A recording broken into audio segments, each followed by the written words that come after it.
Hi there, welcome to the Obachanchatter, and I'm here this afternoon to recap with you the Real Housewives of Salt Lake City, Season 5, Episode 1, Costume or Couture. I am going to say Mary had me cracking up. I didn't like that Dolce and Gabbana coat with that spray paint look on there. Although I know she probably paid a lot of money for it, I wouldn't have bought that. And Lord knows when I seen the hard coat, that the one that the friend Broadwin, thought the one will never hear the name again. I thought Brahmin from the Real Housewives of Orange County. I think that's where that name came. That lady's name was too.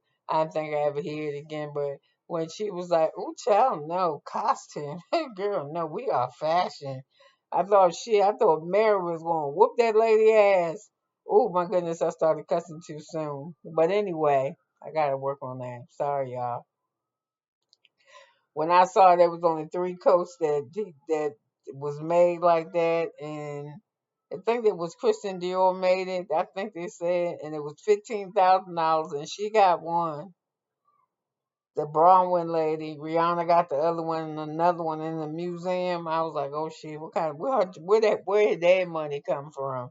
So anyway, she remind me of the Ion type when it comes to dressing, cause I think she dressed how she wanted to dress.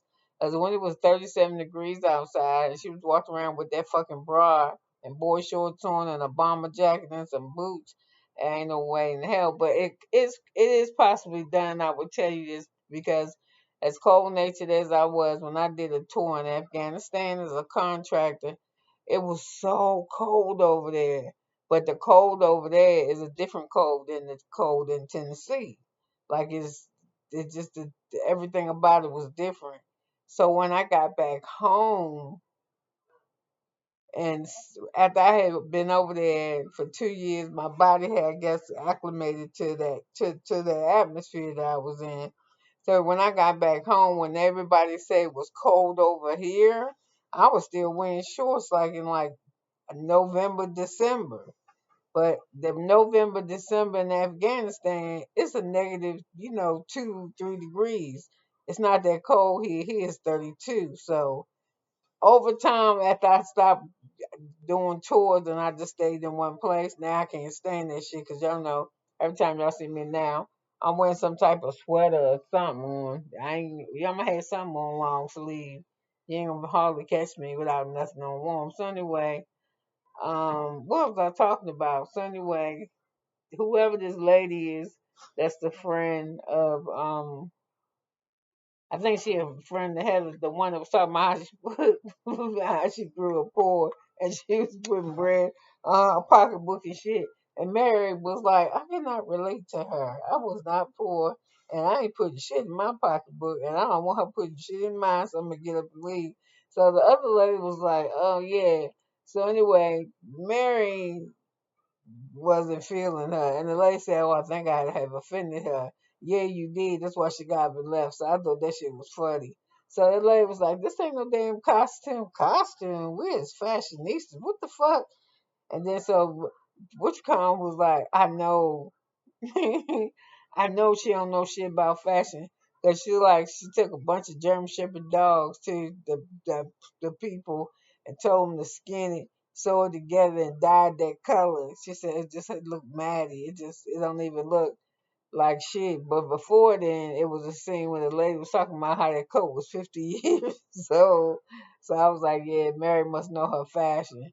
So then then Angie got a problem with Meredith. Meredith's got a problem with Angie. She got a problem with, I want to say, I think she got a problem with, no, she don't got a problem with Heather. And she got a problem with Whitney. And she said every time she do something, Whitney copy her. She got bath. Everybody know that the bath is her thing. And why did Whitney come out with bath bombs? And she got a jury line. Then Whitney come out with jury line. I feel like she copying her. So, she's sick of that shit. And Lisa mad with Whitney because Whitney said some shit about her on her podcast about her being the villain and always was the villain, and and uh tell her fuck you. So anyway, Lisa's having this event, the peso Biso event or something, because Jack been away. If he been away doing his mission for the LDL church or whatever that thing that they doing. And the lady say, Bronwyn say, she don't know what the fuck kind of thing he doing because they came up in the church and her family, her brothers did. And she said they wasn't eating at no Michelin restaurants and know all the best coffee shops in Colombia and Mexico and shit. She was like, I don't know what kind of shit he doing, but I'm gonna stay out of it. So anyway, you got Lisa saying to her friend, she telling Jack, don't eat at all of them. Save one for me and dad come pick you up. Shit like that. And I'm just like, what? So we have what's her name? So we have Lisa, her voice annoys the fuck out of me. Whitney saying that Lisa is a narcissist and she weaponizing her trauma against her, but we don't know what the fuck her trauma is. So anyway, Whitney's around telling her fuck you, and Lisa said, "You talking me to tell me to fuck you? You get it from my gourmet meal and get the fuck on out of here." So anyway, yes, the food look good, the decoration is good. I don't see how they do it. Yes, I do. They used to the climate there. These bitches would have toes out in the snow, the legs. Somebody like they have a see-through dress. So everybody kind of like came in their couture, and I was surprised to see Lisa got a lot of black friends. That really surprised me. It was a lot of black women at that little event there. I don't know if they work for or what, but I was happy to see that that Lisa got some black friends. And what else was there? Oh, and Mary was being nice to Heather, and Heather said she said because she lost weight that now Mary don't think she inbred no more. She says all she had to do was take her Ozempic. She lost like 25 pounds and she looked nice. I ain't like the dresses with the kisses all over it. I like what Whitney was wearing. I don't really like Lisa in double-breasted suits. That's like that. I like them more tailored to her. I don't like them when they straight like gangster like that. I ain't like that on her. I didn't like Mary Coat, and I don't think I like what I like. I liked her dress okay in the confessional. I think Lisa looked okay in her confessional with the black on. Whitney looked okay in her confessional with the black on. I can't remember with Meredith in the confessional, and I can remember somebody wearing pink. And I think that's Angie, and I like that on her. And Heather's okay, that little pink leather fan looking thing. It's okay. Her face, she look tired and she don't look as youthful in the face as she used to since she lost all the weight. But all them bitches got some nice houses, except for somebody getting teased that there's a rental. Yeah, Angie teasing Meredith that her house is a rental. So, what else is there? Um,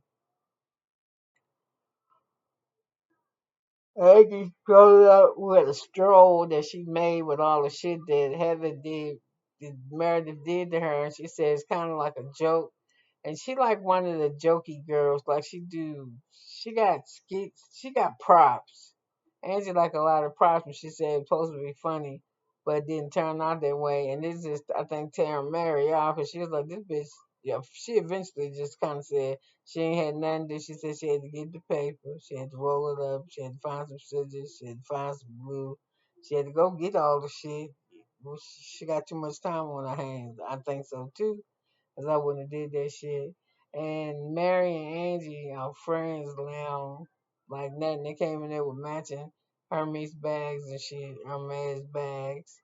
Let me see, what else, what else, what else? Nobody like Whitney for real, for real. Let me see. Meredith said she just ain't fucking with Angie. Just leave her alone. Stop talking to her. Angie said, you leave me alone. You stop talking about my family. You stop saying that my husband did this. She said, I didn't say that shit. about your family. I didn't say you was in the mafia. Yes, you did. Yes, you did. So the lady said, well, y'all just squash this shit. And she said, I will if she don't say this no more. So I'm just like, oh my God, can y'all just stop? So anyway, we see that the rest of the episodes, this looked explosive to me because it was like the very first episode. And already you got Whitney telling her, fuck you, you know what I'm saying? And Lisa throwing this extravagant. You know, to me the party was extravagant. You know, she don't like nothing on angle. She like everything to be straight. What else was there that caught my eye or that I could remember right off the bat? Nothing. I think I went over the most important parts, and they are that Whitney's gonna get on my nerves because it's already starting. And so far, I'm liking Mary. She funny, but not mean. But she funny. She so quirky like. I gotta see how I had to do with everybody. And shit, I heard Monica was talking back. That new girl, and it was so funny when they had to sit down at the table. That new girl was talking about how she put food in her purse, was sitting next to Mary. That shit was so funny. She said, I hope she don't put no bread in my purse. So anyway, you could have been anywhere, but you're here with me for 11 minutes because that's all I had to really talk about.